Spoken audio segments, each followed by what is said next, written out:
অনির্দিষ্ট কালের জন্য বন্ধ থাকবে। আমরা রাজশাহী বিশ্ববিদ্যালয়ে নতুন করে বৈষম্যের শিকার হব কেন?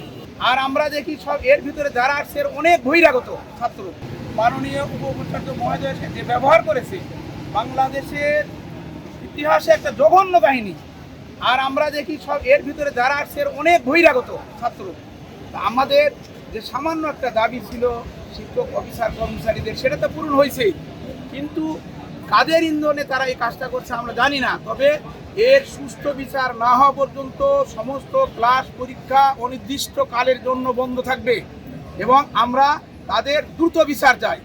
এবং এই জন্য আমাদের শিক্ষক অফিসার কর্মচারীর এই যে এখানে অবস্থান করতেছে, অবস্থান ধর্মঘট এবং সমস্ত অফিস বন্ধ এবং প্রয়োজনে এটা দীর্ঘমেয়াদে চলতে থাকবে।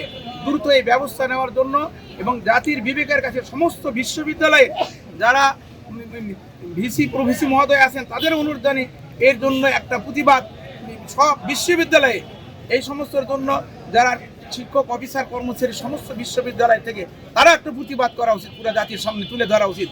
এই সমস্ত নিকৃষ্ট ব্যবহার বাংলাদেশের স্বাধীনতার বিপক্ষে একটা শক্তি এরা কাজ করতেছে। এই জন্য সবাইকে ধন্যবাদ জানাই এবং তাড়াতাড়ি দ্রুত ব্যবস্থা নেবেন, না হলে অনির্দিষ্ট কালের জন্য আমাদের আন্দোলন চলতে থাকবে। প্রশাসনের দূরদর্শিতার অনেক ঘাটতি, কারণ যদি বৈষম্য বিরোধী আন্দোলনের ফসল আজকের এই বাংলাদেশ হয়ে থাকে, আমরা রাজশাহী বিশ্ববিদ্যালয়ে নতুন করে বৈষম্যের শিকার হব কেন?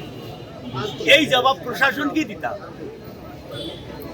বাংলাদেশের সকল প্রতিষ্ঠানে যদি এই সুবিধা বলবৎ থাকে, এই প্রশাসন আমাদের বঞ্চিত করবেন কেন? এই জবাব প্রশাসনকেই দিতাম।